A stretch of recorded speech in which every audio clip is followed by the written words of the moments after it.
مصطفیٰ جان رحمت صلی اللہ علیہ وسلم کی میلاد کی آمد ہے، مجھے جو موضوع سخن دیا گیا وہ ہے ایک امتی کا اپنی نبی کے ساتھ تعلق۔ کوشش ہوگی اپنے وقت کے مطابق کی میں اپنی گفتگو کو وائڈر کروں، بس آپ کو مجھے توجہ چاہیے ہوگی۔ میں کوئی جلالی اور کوئی گھرلے والا خطیب نہیں ہوں، بس مقصود یہ ہے کہ جو بات قرآن اور سنت کے مطابق ہو اور سیرت سے متعلق ہو وہ میں بیان کر سکوں اور سامعین کو سمجھ آ سکے۔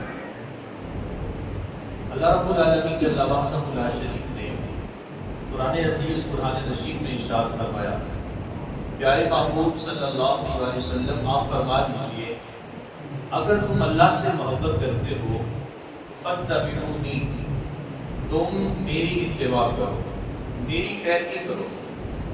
باری تعالیٰ تو نے اپنے سونے محبوب کو حکم تو دے دیا، محبوب ان سے فرما دے اگر اللہ سے محبت کرتے ہو تم میری اتباع کرو۔ باری تعالیٰ محبوب کریم علیہ السلام کی اتباع کرنے پر کیا انعام عطا فرمائے گا؟ پھر آگے ارشاد فرما دیا یحببکم اللہ، جب تم میرے سونے محبوب کی اتباع کرو گے اللہ بھی تم سے محبت کرے گا۔ اتباع کا صلہ محبت دی جا رہا ہے۔ باری تعالیٰ تیرے محبوب کریم علیہ السلام کی اتباع بھی کر لیا، تیری محبت بھی نصیب ہو گئی۔ اب اس پر ہمیں آخرت میں کیا صلہ ملے گا؟ دنیا میں بھی تو نے ہمیں عزت عطا کر دی، اور اس کے بدلے میں آخرت میں کیا عطا فرمانے والا ہے؟ اللہ رب العالمین جل شانہ نے ارشاد فرمایا یغفر لکم ذنوبکم، میرے بندے میں تیرے گناہوں کو مٹا دوں گا، تیرے گناہوں کو معاف کر دوں گا۔ یہ مصطفیٰ کریم صلی اللہ علیہ وسلم کی محبت ایک امتی کے لیے لازم اور ملزوم ہے۔ میں کہتا ہوں وہ امتی کہلوانے کا حقدار ہی نہیں ہے جس کے سینے میں حضور کی محبت نہ ہو۔ ایک امتی کا اپنے نبی کے ساتھ سب سے پہلا تعلق یہ ہونا چاہیے کہ اس کے دل میں قلب میں مصطفیٰ کریم صلی اللہ علیہ وسلم کی محبت ہونی چاہیے۔ حضرت عبداللہ بن عباس رضی اللہ تعالیٰ عنہ ارشاد فرماتے ہیں مصطفیٰ کریم صلی اللہ علیہ وسلم نے ارشاد فرمایا کہ وہ شخص جو شخص کامیاب ہو گیا وہ شخص جنت میں چلا جائے گا، اور جس نے انکار کیا وہ شخص جنت میں نہیں جائے گا۔ صحابہ بیٹھے تھے، انہوں نے کہا حضور آپ نے ارشاد فرمایا جو شخص کامیاب ہو گیا اطاعت کی اس نے اور وہ جنت میں چلا جائے گا، اور یہ جو حضور آپ نے ارشاد فرمایا جس نے انکار کیا، اس انکار کرنے سے مراد کیا ہے؟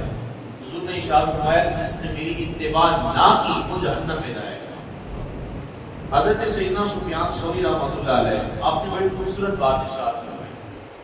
آپ فرماتے ہیں محبت رسول در حقیقت اتباع رسول ہے، محبت رسول در حقیقت اتباع رسول ہے۔ اگر ہم حضور کے ساتھ تعلق کو مضبوط بنانا چاہتے ہیں، ہم حضور علیہ السلام کی نگاہ کرم کو حاصل کرنا چاہتے ہیں، تو اس کے لیے یہ ہے ہمیں حضور علیہ السلام کی اتباع کرنی ہے۔ انسان اپنی زندگی کے ابتدائی حصے سے لے کر قبر کی دہلیز تک سارے معاملات کے اندر مصطفیٰ کریم علیہ السلام کی سیرت کو سامنے رکھے۔ حضور علیہ السلام نے اپنا بچپنا کیسے گزارا، حضور کی جوانی کیسے گزری، حضور علیہ السلام و تسلیم نے جو تجارت کا آغاز 12 سال کی عمر میں کیا وہ کیسے کیا، اور تجارت کے اصول جو مصطفیٰ کریم علیہ السلام نے سکھائے وہ کیا ہے۔ آقا علیہ السلام نے صحابہ کرام علیہ رضوان کے ساتھ کیسے کیسے معاملات کیے، حضور علیہ السلام کی امور خانہ داری، آقا علیہ السلام کی جو گھریلو زندگی ہے وہ کیسی تھی، حضور غلاموں کے ساتھ کیسے وفا کرتے تھے، حضور بچوں کے ساتھ کیسے پیش آتے تھے، حضور نے جانوروں کے ساتھ کیا سلوک کیا۔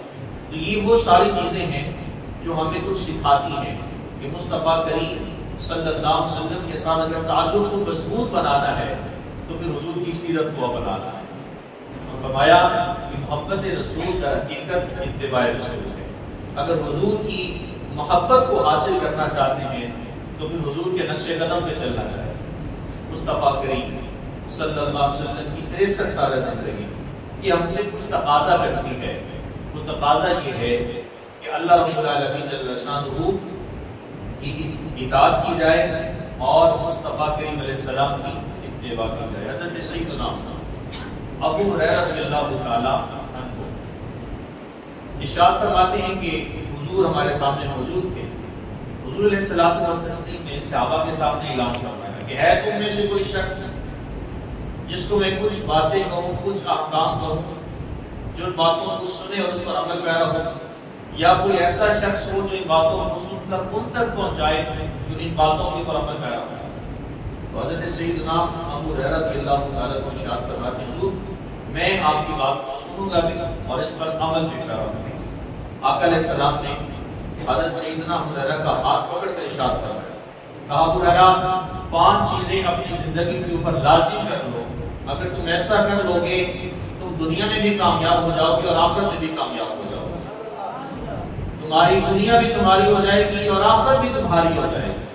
تمہیں دنیا میں بھی عزتیں ملے گی اور آخرت میں بھی تمہارے لیے اللہ تعالیٰ انعام و اکرام کی بارش نازل فرمائے گا. سب سے پہلی بات حضور نے ارشاد فرمایا اتقی المحارم تکن اعبد الناس. ارشاد فرمایا کہ اللہ تعالیٰ کی حرام کردہ چیزوں سے بچو. جب تم ایسا کرو گے لوگوں میں سے سب سے زیادہ عبادت گزار بندے بنا دیا جاؤ. تمہارے جیسا عابد شخص کوئی نہیں ہوگا, عبادت گزار بندہ کوئی نہیں. اللہ کی حرام کردہ چیزوں کو اس سے بچو, اس کے قریب تک بچو. اب اللہ تعالیٰ کی حرام کردہ چیزیں کون سی ہیں ہم اس میں تفصیل میں جانے کا وقت نہیں ہے. مختصر نماز کو ترک کر دینا یہ کبیرہ گناہوں میں سے ہے. ارکان اسلام کو مکمل طور پہ ان کو ادا نہ کرنا یہ کبیرہ گناہوں میں سے ہے. اللہ تعالیٰ کی جو حرام کردہ چیزیں, کوئی شخص شراب پیتا ہے اللہ تعالیٰ نے حرام کیا ہے, سود لیتا ہے حرام کیا ہے, رشوت دیتا ہے اللہ تعالیٰ نے حرام کیا ہے, کوئی شخص جھوٹ بولتا ہے اللہ تعالیٰ نے قرآن کے اندر اس بات کی مذمت فرمائی لعنت اللہ علی الکاذبین. تو فرمایا کہ اتقی المحارم, اللہ تعالیٰ کی جو حرام کردہ چیزیں ہیں ان کو اپنی زندگی ان کے اوپر حرام کر لو, اس سے ان کے قریب تک مت جاؤ, اس سے بچو. جب تم ایسا کرو گے تکن اعبد الناس, لوگوں میں سب سے زیادہ عبادت گزار بندے بنا دیا. دوسری بات ارشاد کر رہے ہیں ورنہ بما قسم اللہ لک تکن عبد الناس. اے ابو ہریرہ اللہ وحدہ لا شریک کی طرف سے جو تمہیں رزق عطا کیا گیا ہے اس پر تم راضی ہو جاؤ, اللہ کی تقسیم پہ راضی ہو جاؤ. تکن عبد الناس, تم لوگوں میں سب سے زیادہ غنی بنا دیے جاؤ. اللہ تعالیٰ نے جتنا رزق عطا کیا, جتنی اولاد عطا کی, جتنی دولت عطا کی, جتنا حسن عطا کیا, جتنی پراپرٹی عطا کی, اس کے اوپر بندے کو اللہ تعالیٰ کی ضرور شکر ادا کرنا چاہیے. مصطفیٰ کریم علیہ السلام نے ارشاد فرمایا, اللہ تعالیٰ ارشاد فرماتا ہے کہ میرا جو بندہ میرے دیے ہوئے تھوڑے سے رزق پہ راضی ہو جاتا ہے میں رب اس کے تھوڑے سے عمل پہ راضی ہو جاؤں. کتنی بڑی حدیث ہے, کتنا بڑا جملہ اللہ رب العالمین نے اپنے بندے کے لیے عطا کیا کہ میں نے اپنے بندے کو رزق عطا کیا, تھوڑا رزق دیا ہے, اس تھوڑے رزق پہ وہ راضی ہو جائے. ارشاد فرمایا کہ میں اپنے بندے کے تھوڑے سے عمل پہ راضی ہو جاؤں. کیا کمال رب ہے, اتنی محبت. بندہ گناہ کرتا ہے, بار بار کرتا ہے, بندہ جرم کرتا ہے, وہ کرم پہ کرم نازل فرماتا ہے. بندہ گناہ کرتا ہے, رب تعالیٰ جل شانہ اپنے بندے کو عطا کرتا رہتا ہے. کیسی اللہ تعالیٰ کی محبت ہے. لیکن میں اور آپ ہم اللہ اور اس کے پیارے رسول کی محبت سے دور رہے ہیں. ارشاد فرمایا کہ اللہ کی تقسیم پہ راضی ہو جاؤ. جب تم ایسے ہو جاؤ گے تکن عبد الناس, تم لوگوں میں سب سے زیادہ غنی بنا دیے جاؤ گے. بندے کو اتنا مشکلات بھی آتی ہیں, بندہ کبھی بھی اپنے رب کی تقسیم سے راضی نہیں ہوگا. اگر بڑے بھائی کے پاس 4 بچے ہوں, چھوٹے کے پاس نہ ہو, تو وہ چاہے جائے کہ اپنے بھتیجوں کے لیے دعا کرے تو وہ یہ اپنی زبان سے شکوے کے کلمات نکال رہا ہوتا ہے اللہ تعالیٰ کی بارگاہ میں، باری تعالیٰ تو نے میرے بڑے بھائی کو اولاد دے دی، مجھے اولاد عطا نہیں۔ اللہ کی تقسیم پہ راضی ہو جانا در حقیقت یہی بندگی ہے۔ حضرت واصف علی واصف کہتے ہیں، آپ سے پوچھا کیا حسد کیا ہے؟ تو آپ نے ارشاد فرمایا کہ اللہ کی تقسیم میں اختلاف نہ ہونا، یہ حسد ہے۔ جی سونا میرے دکھ وچ راضی تے میں سوکھ نو چلے ڈاواں، جب رب راضی ہے، رب نے سب کچھ دیا، مصطفیٰ کریم علیہ السلام کے صدقے عطا کیا، تو بندے کو چاہیے اس پہ وہ راضی ہو جائے۔ ورنہ بما قسم اللہ لک تکن اغنی الناس، ارشاد فرمایا جتنا اللہ نے تمہیں عطا کیا ہے، چاہے وہ اولاد ہے، رزق ہے، وسعت ہے، دولت ہے، جو کچھ بھی تمہیں اللہ نے عطا کیا، کچھ نہیں عطا کیا، تم اللہ رب العالمین جل شانہ کی ذات سے راضی رہو۔ جب تم اللہ کی ذات سے تقسیم سے راضی ہو جاؤ گے تو پھر تکن اغنی الناس، پھر ایک وقت آئے گا اللہ وحدہ لا شریک تمہیں لوگوں میں سب سے زیادہ مالدار بنا دے گا۔ اللہ کی تقسیم پہ راضی رہنا یہ شرط ہے، اور یہ وہ تعلق ہے جو مصطفیٰ کریم علیہ السلام کی ذات کے ساتھ ایک امتی کو مضبوط کرتا ہے۔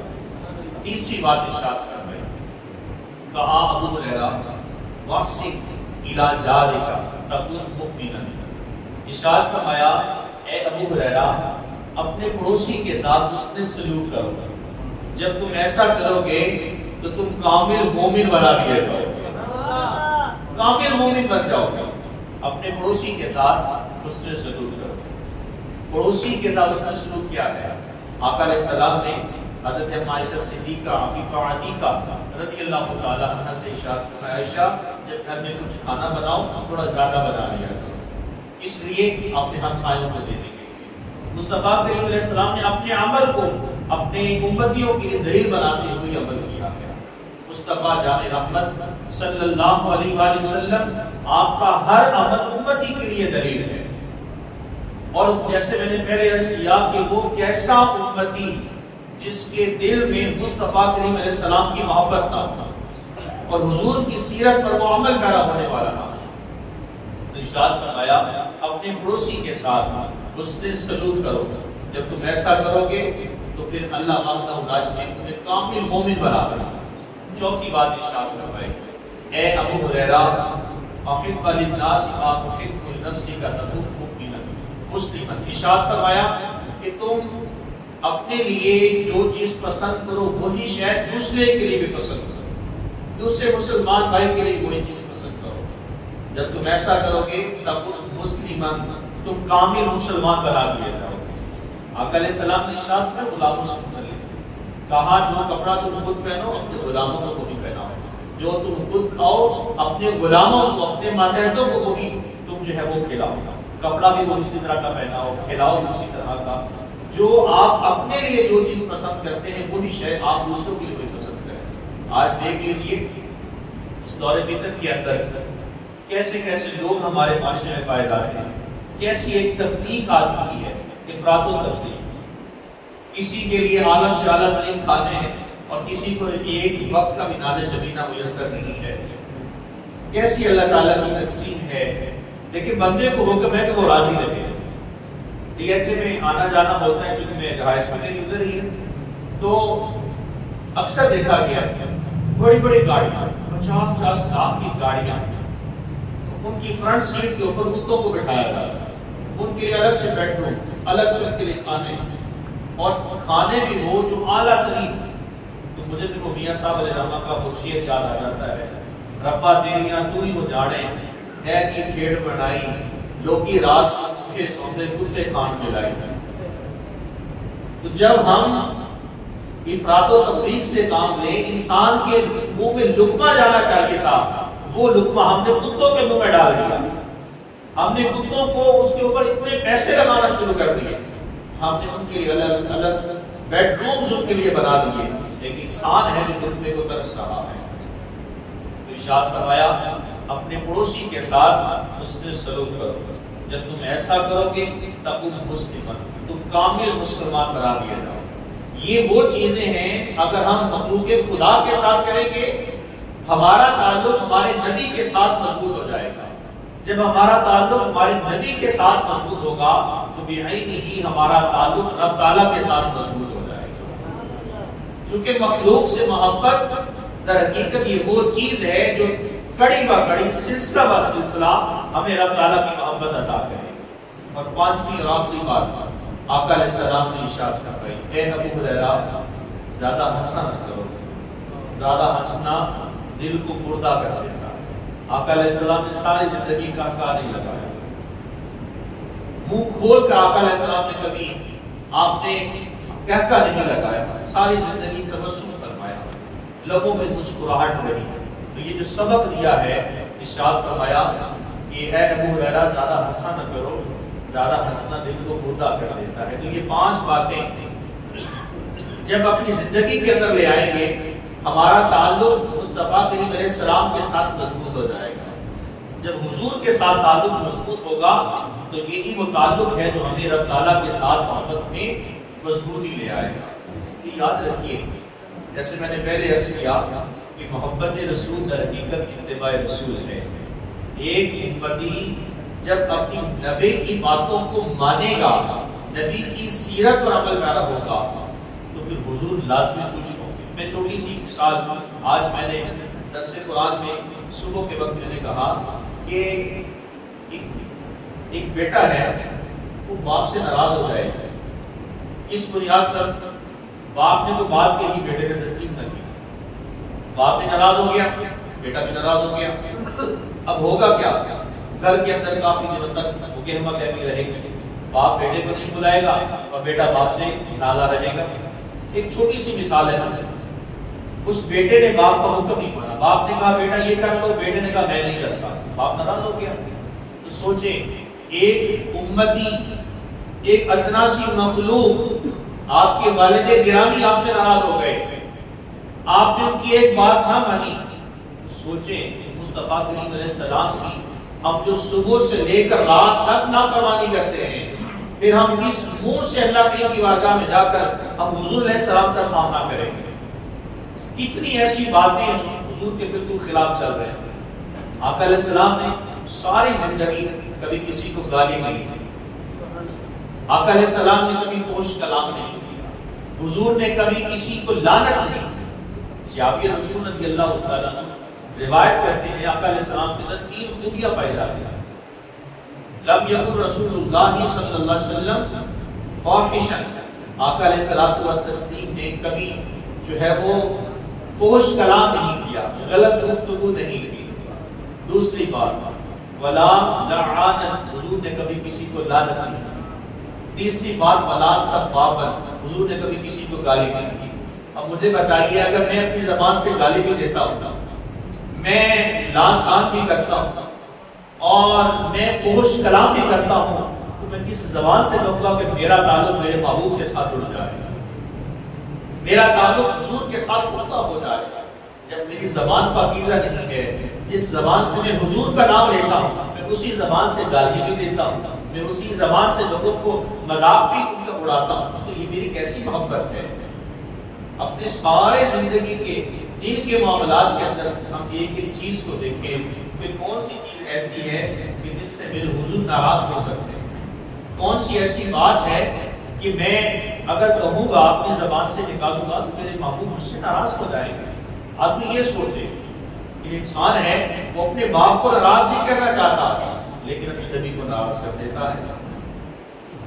ایک چھوٹی سی مثال آپ کو دیتا ہوں، دور دراز کے چلے جائیں، پبلک پلیس پہ چلے جائیں، اب تو مساجد کے اندر بھی کیمرے لگ چکے ہیں، جہاں کہیں کیمرہ لکھا ہوتا ہے تو اس کے نیچے لکھا ہوتا ہے کیمرے کی آنکھ آپ کو دیکھ رہی ہے. ایسے ہی ہوتا ہے، ہاسپٹل میں چلے جائیں، کسی ٹرسٹ میں چلے جائیں، پبلک پلیس پہ چلے جائیں، پارکس میں چلے جائیں، مالس میں چلے جائیں، کہاں بھی آپ چلے جائیں، کیمرے کے نیچے یہ بات لکھی ہوتی ہے کہ کیمرے کی آنکھ آپ کو دیکھ رہی ہے.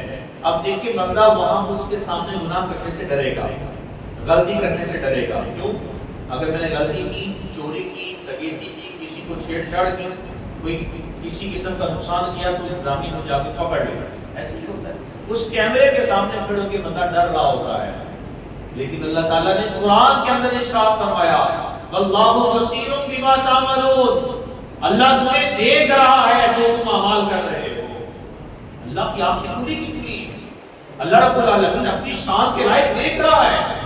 یہ فرشتے جن کو کبھی نیند آتی ہے نہ کبھی اونگ آتی ہے، وہ رب جس کو نہ کبھی نیند آتی ہے نہ کبھی اونگ آتی ہے، یہ کیمرے جو انسان کی اپنی بنائی ہوئی مخلوق ہے 8 10 12 گھنٹے کے بعد بند ہو جاتا ہے، خراب ہو جاتا ہے. لیکن رب تعالیٰ جل شان وہ ہمیشہ سے جاگ رہا ہے، نہ اس کو کبھی نیند آتی ہے نہ اس کو کبھی اونگ آتی ہے. وہ سب کچھ لکھتا جا رہا ہے جو فرشتوں کی ڈیوٹی لگا رکھی ہے. لیکن انسان پھر بھی گناہ کرنے سے باز نہیں آتا.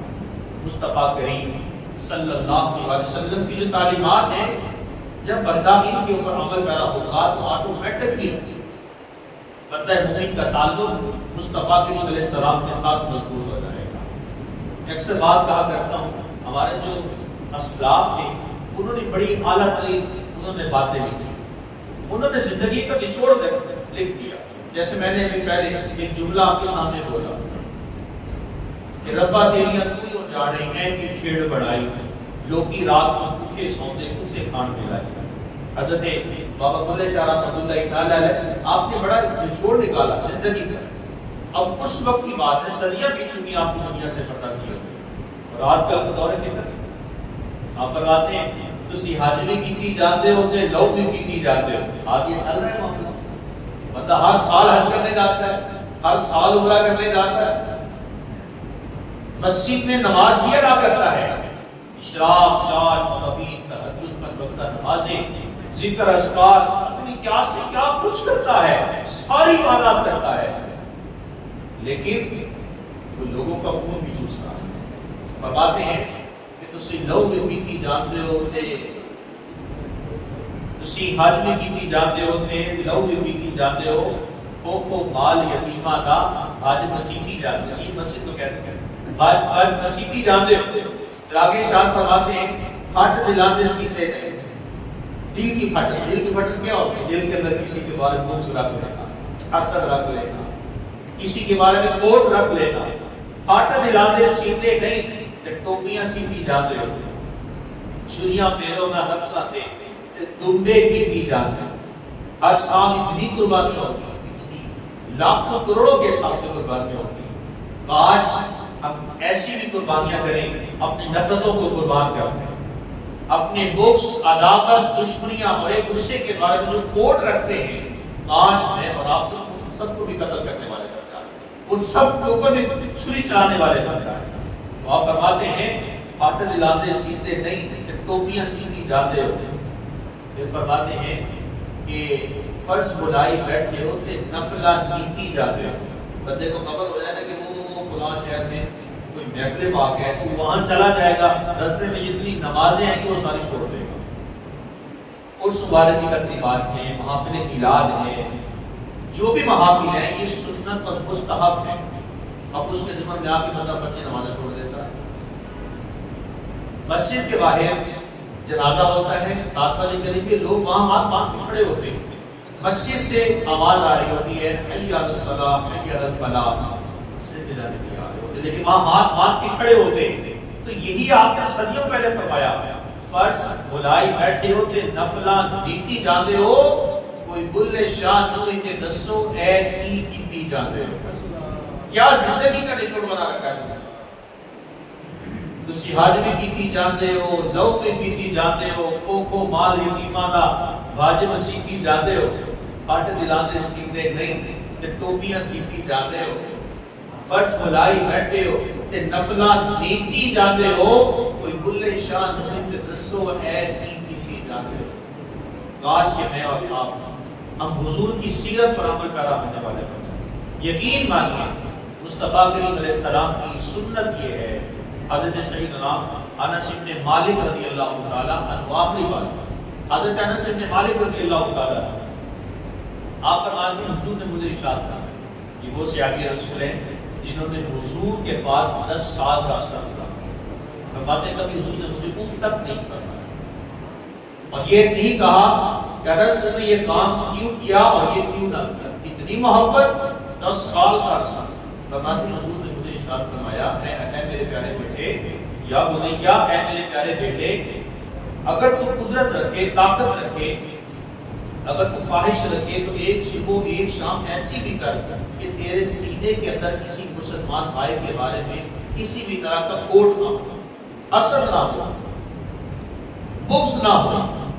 اگر تو ایسی صبح کرے فعل تو کر، پھر آپ نے ارشاد فرمایا یا بنی کیا ہے میرے پیارے بیٹے، وذالک من سنتی، وذالک من سنتی، میرے پیارے بیٹے انس، سینے سے حسرت بغض عداوت کو پاک رکھنا وذالک من سنتی، یہ میری سنت مبارکہ ہے۔ اب ذرا سوچے تو صحیح، میں اور آپ کتنی سنتیں ادا کرتے ہیں؟ کھانا کھا رہے ہوتے، کھانا کھانے کے بعد کہا جاتا ہے میٹھا کھانا سنت ہے، بلا شبہ کرتے ہیں ہم، لیکن یہاں پر ہم آ کر اس سنت کو کیوں بھول جاتے ہیں کہ مصطفیٰ کریم علیہ السلام نے کھانا اس وقت میں حضور شروع نہیں فرما لیتے تھے جب تک کہ کسی یتیم اور مسکین بچے کو اپنے ساتھ دسترخوان پہ بٹھا نہیں لیتے۔ ہمیں ایک سنت یاد ہے کہ کھانے کے بعد میٹھا کھانا سنت ہے، لیکن جو سنت ہمارے مطابق ہو، ہمارے اوپر آ رہی اس کو عمل کرا دی جاتی ہے۔ ارشاد فرمایا وذالک من سنتی، اے انس یہ اپنے سینے کو حسد سے پاک رکھنا میری سنت ہے۔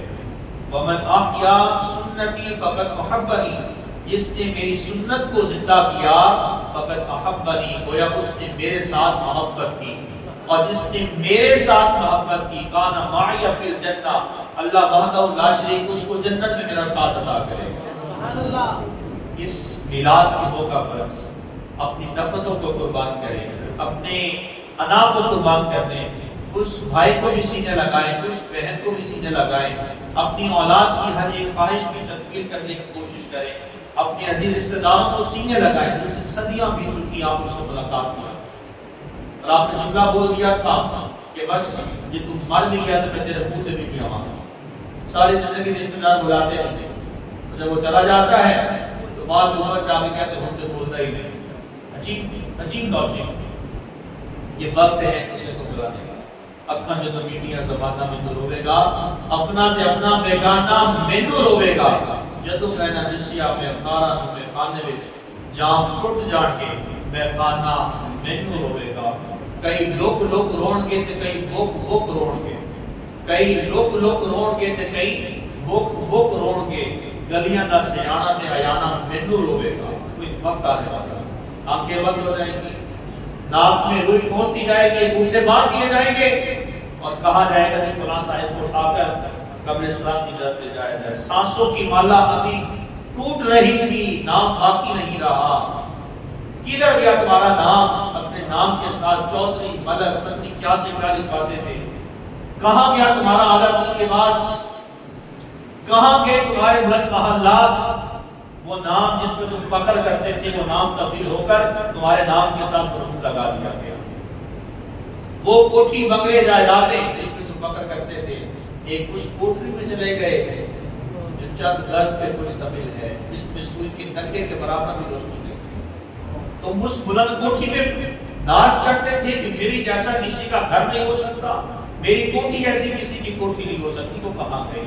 یہ لباس ہے جس پہ انسان ساری زندگی فخر کرتا ہے۔ دنیا کا امیر ترین شخص بھی اگر وہ دنیا سے جاتا ہے تو وہ بھی سفید لباس پہن کر دنیا سے جاتا ہے۔ تو پھر ہم کیوں نہ اپنے آپ کو بدلیں، اپنے نبی کے ساتھ محبت کریں، اپنے نبی کے ساتھ وفا کریں، اپنے نبی کی سیرت کو اپنی زندگی کے اوپر لاگو کر لیں۔ زندگی کے ہر ایک معاملے میں جب ہم مصطفیٰ کریم علیہ السلام کی سیرت کو شامل رکھیں گے تو ہمارا تعلق حضور کے ساتھ مضبوط ہو جائے گا۔ اسی لیے تو کہا جاتا ہے زندگی آمد برائے بندگی، زندگی بے بندگی شب زندگی۔ یہ وقت ہے اللہ رب العالمین اور اس کے پیارے محمد کریم علیہ السلام کی بندگی کو اختیار کرنے کا۔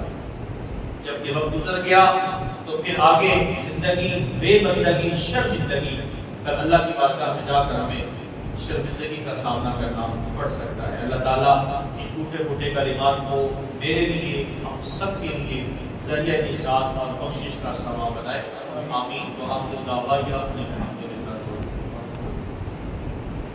بسم اللہ الرحمن